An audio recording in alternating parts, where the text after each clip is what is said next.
বলছি যে আপনার হ্যালো করা হয়ে গেলে আমায় একটু দেবেন, আমি একটু হ্যালো করবো। কে ফোন কেন দেবো? কি করবেন? ওরে বাবা, আমি আমার এলাকাতে এসে এলাকা চিনতে পারছি না, একটু ট্রাফিক পুলিশকে ফোন করে জিজ্ঞেস করবো কাকু 2 নম্বর সিধু বোস লেনটা কোথায়? এই শুনুন, রামকৃষ্ণ দিদি বলছি। হ্যাঁ, আমার ব্যাগ হারিয়ে গেছে, আমার মাথা গরম হয়ে গেছে। হ্যাঁ, আমি যে কোনো সময় ভায়োলেট হয়ে যেতে পারি। ওরে বাবা রে, সেটা বড় কথা নয়, বড় কথা হচ্ছে আরে আমি অন্য একজনকে আমি ব্যাগটা রেখে জল আনতে গিয়েছিলাম, মাথায় ঢুকেছে। ওরে বাবা, মাথা পুরো শিয়ালদা সাবয়ে, যা দেবেন হুকুট করে ঢুকে যাবে, বলে যা।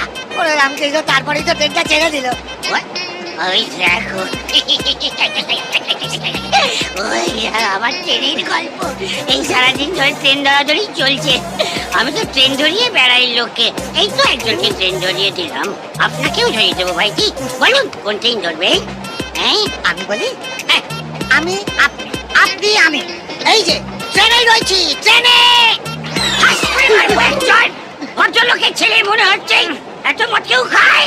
কত পেক মদ খেয়েছেন? আপনি বলুন শুধু কোন ট্রেন ধরবেন, সেই ট্রেন ধরিয়ে দেবো। রামকৃষ্ণ আরে একজন প্যাসেঞ্জার আছে, চলো বাবা।